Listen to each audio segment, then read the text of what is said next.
Do you remember the Friday night ritual? It wasn't just about the movie, it was the hunt. You walked through those automatic doors and were hit by a very specific smell, a mix of worn industrial carpet, plastic VHS cases, and a faint hint of stale popcorn. It was a tangible world. You held the product in your hands. You walked the aisles under the hum of fluorescent lights. You interacted with human beings. But then, almost in the blink of an eye, the lights went out. The open signs turned off forever, leaving behind empty shelves in strip malls across America. Welcome to our deep dive into the retail apocalypse. We are not just looking at nostalgia here.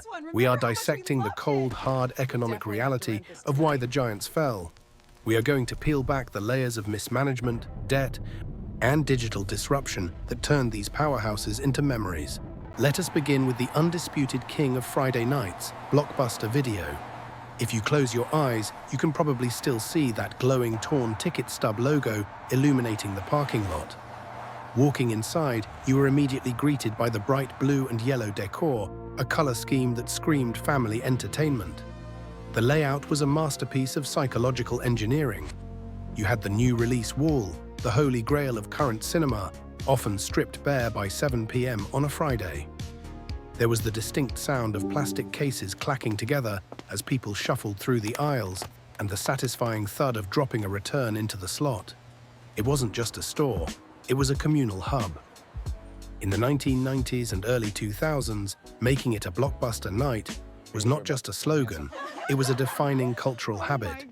It was where you went on dates, where you took the kids to reward them for good grades, and where you spent hours reading the back of boxes, because there were no algorithms to recommend content for you. However, the collapse of Blockbuster is perhaps the most cited case study in modern business schools regarding the failure to innovate.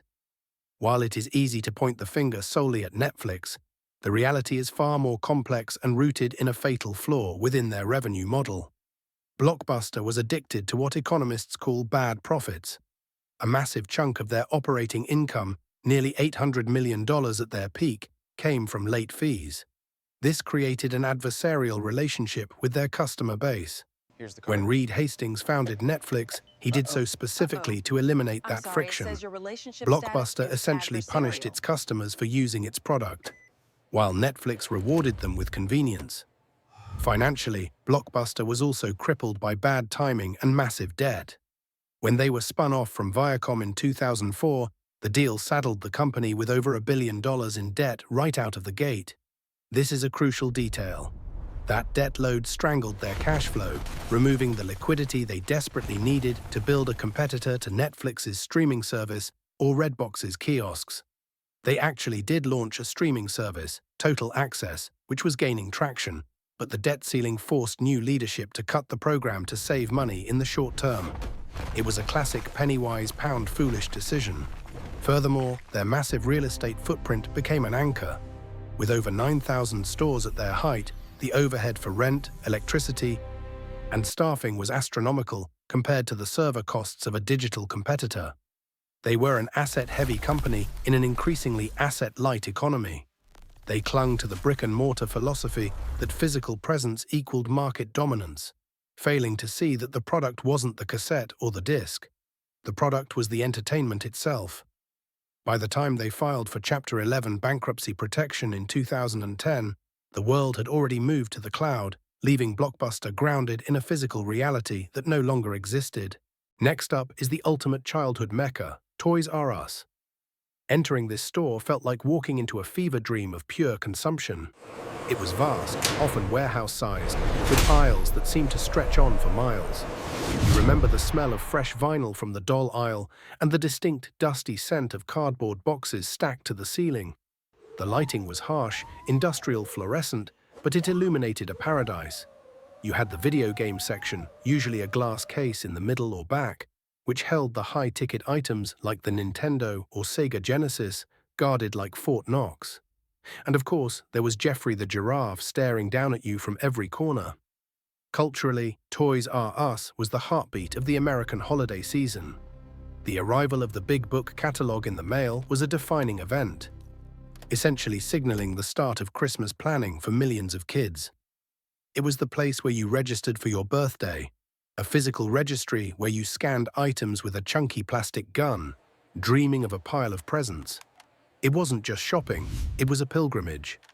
But behind the colorful facade and the catchy jingle about not wanting to grow up, the company was being suffocated by high finance.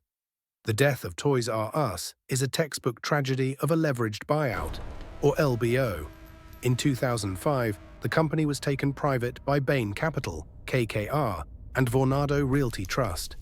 This deal saddled the retailer with over $5 billion in debt. This is the critical economic factor. For the next decade, Toys R Us was forcing nearly all its operating profit just to service the interest on that debt. They were burning roughly $400 million a year just on interest payments. This left them with zero capital to reinvest in their stores. While competitors were upgrading their layouts and technology, Toys R Us locations became dingy, understaffed, and disorganized. Furthermore, they made a catastrophic strategic error in the digital realm. In 2000, they signed a 10-year exclusive agreement to be the sole toy vendor on Amazon. It seemed smart at the time, but it was a Trojan horse.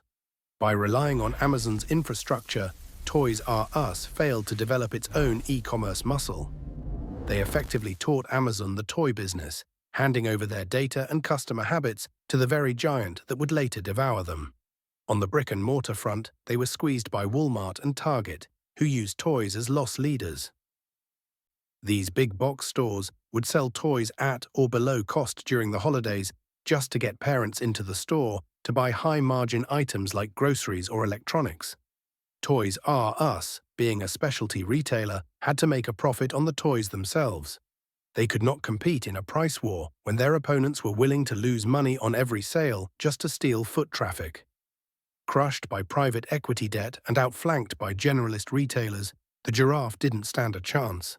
Let us move on to the intellectual giant of the strip mall, Borders Group. If Barnes & Noble was the polished corporate bookstore, Borders felt slightly more chaotic, more organic, and deeply inviting. Walking into a Borders was an exercise in sensory comfort.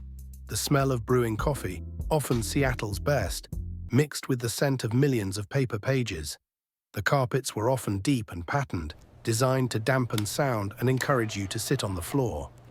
You remember the listening stations, those rows of headphones where you could scan a barcode and listen to 30 seconds of a new CD. The lighting was warm, creating pockets of intimacy in a cavernous space.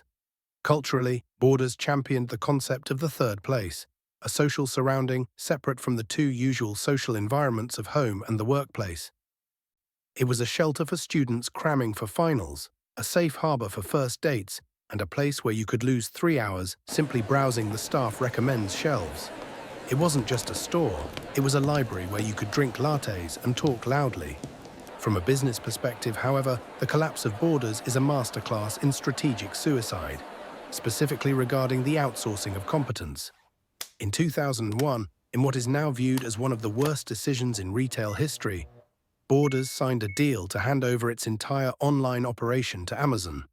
At the time, they viewed the internet as a distraction, a low-margin nuisance that they were happy to let someone else handle. This was fatal. By letting Amazon manage Borders.com, they severed the direct relationship with their customers. They lost access to critical data on buying habits and failed to build the internal infrastructure needed for the digital age. When the contract ended in 2008, it was far too late. Amazon had become the market leader, and Borders was starting from scratch. Additionally, Borders was financially doomed by its merchandise mix. Unlike Barnes & Noble, which pivoted quickly to toys and games, Borders doubled down on physical media. They invested heavily in expanding their CD and DVD sections right at the moment the iPod and iTunes were destroying the music industry. They were dedicating prime, expensive square footage to inventory that was rapidly becoming obsolete. They were betting on discs in a streaming world. While Barnes & Noble developed the Nook to compete with the Kindle, Borders hesitated. They eventually partnered with Kobo, but the effort was weak and arrived years after the battle for the e-reader market had already been won. Finally, their real estate strategy was unsustainable. They were locked into 15- and 20-year leases on massive superstores that they could no longer fill with profitable product. When the 2008 financial crisis hit, consumer discretionary spending plummeted, and boarders, burdened by debt and stuck with a business model based on CD sales and outsourcing their future, simply ran out of cash. Now we turn to the red and grey giant, Circuit City. Before the Apple Store redefined minimalism, Circuit City was the definition of big box tech retail. You likely remember their very specific architecture. The entrance often shaped like a massive red plug or a fortress tower. Walking in, you were hit with a distinct sensory mix: the smell of ozone from running electronics and the static electricity of the red carpet that lined the entrance. The layout was a maze of consumer desire. You had the wall of televisions, a towering grid of CRTs and early plasmas playing the same movie in unison. Then there was the car audio room, a separate glass-enclosed sanctuary thumping with bass, where you picked out subwoofers to rattle your trunk. Culturally, Circuit City was where America went to upgrade. It was where you bought your first DVD player, your first digital camera, or that heavy desktop computer for the family room. In the 90s, if you needed technology, you went to the city. However, the collapse of Circuit City is a stark lesson in human capital mismanagement and poor real estate strategy. While Best Buy was building bright, open stores in prime locations, Circuit City often languished in older, darker strip malls with confusing layouts. They stopped selling appliances or white goods in 2000. This was a controversial move. While appliances aren't sexy, they are steady, high-margin sellers that bring in homeowners. By dumping washers and dryers to focus solely on consumer electronics, they exposed themselves entirely to the brutal price volatility of the gadget market, right as Walmart was beginning to undercut them on price. But the nail in the coffin was a specific decision made in March 2007, a date that lives in retail infamy. In a desperate bid to cut costs, Circuit City fired 3,400 of its highest-paid associates. These were their most experienced, knowledgeable salespeople, the ones who actually knew how to explain the difference between a plasma and an LCD TV. They replaced them with lower-wage, inexperienced workers. They effectively fired their competitive advantage. Customers would walk in looking for expert advice on a $2,000 purchase, only to find a teenager who knew less than they did. This destroyed consumer trust overnight. It is a prime example of looking at employees solely as a cost on a balance sheet rather than a revenue-generating asset. Combined with the financial crisis of 2008, this self-inflicted brain drain made the company insolvent. They had older stores, worse service, and no differentiation from Best Buy or Amazon. When they liquidated in 2009, they didn't just run out of money. They had already run out of reasons for customers to care. Finally, we arrive at the neighborhood utility closet of America, RadioShack. Unlike the other giants on this list, RadioShack wasn't a destination for entertainment. It was a destination for necessity. The stores were small, often narrow and long, with a very specific, slightly metallic smell, a mix of soldering irons, batteries, and dust. The defining feature was the back wall, a massive matrix of grey drawers filled with fuses, capacitors, resistors, and obscure connectors. It was an engineer's candy store. Culturally, RadioShack was the emergency room for your electronics. If you lost a cable, needed a battery for a remote control car, or had to splice a wire for your stereo system, you went to the shack. Their slogan, "You've got questions, we've got answers," wasn't just marketing. It was a promise that the guy behind the counter actually knew how to build a radio from scratch. It was the original home of the DIY ethos. The tragedy of RadioShack is a story of an identity crisis and a failure to embrace its own heritage. In the mid-2000s, RadioShack decided that selling resistors and diodes wasn't sexy or profitable enough. They made a massive strategic pivot to become a mobile phone retailer, shackling themselves to carriers like Sprint. They filled their shelves with cell phones, competing directly with the carrier stores and Best Buy Mobile. In doing so, they abandoned their core niche. They alienated the hobbyists and the hackers, their most loyal customers, right at the dawn of the maker movement. Just as Arduino boards, Raspberry Pis, and home robotics were exploding in popularity, RadioShack was busy trying to sell cell phone plans. They missed the wave that they should have owned. Structurally, the company was also suffering from severe market saturation. At one point, there was a Radio Shack within 5 miles of 95% of the US population. While this sounds impressive, it led to massive cannibalization. Stores were competing with other Radio Shack locations just blocks away, splitting the revenue while doubling the rent and overhead. Financial modeling showed that they were keeping thousands of unprofitable stores open simply to maintain the illusion of growth. When they finally tried to close 100 underperforming stores in 2014, their lenders blocked the move, forcing them to keep burning cash on zombie locations. Caught between a confused brand identity, a rejected core customer base, and a bloated real estate portfolio, Radio Shack didn't just close. It became irrelevant long before the doors locked. As we look back at the wreckage of these retail titans, it becomes clear that we did not just lose brands. We lost a specific way of life. The retail apocalypse was not merely a story of bad debt, leveraged buyouts, and the rise of the internet. It was a fundamental shift in how we value our time and our interactions. We traded the friction of the physical world for the seamlessness of the digital one. We traded the serendipity of stumbling upon a book we did not know we wanted for an algorithm that tells us exactly what to buy based on our previous clicks. These stores were the backdrop of our weekends, our holidays, and our boring Tuesday nights. They were the third places where we gathered, loitered, and interacted with our community. Now the mall has moved to the screen in our pockets. We have infinite selection and next-day delivery, but we are shopping alone. The aisles are gone, replaced by scroll bars. The specific smells of popcorn and vinyl are gone, replaced by the sterile glow of an LCD screen. We gained efficiency, but we lost the experience.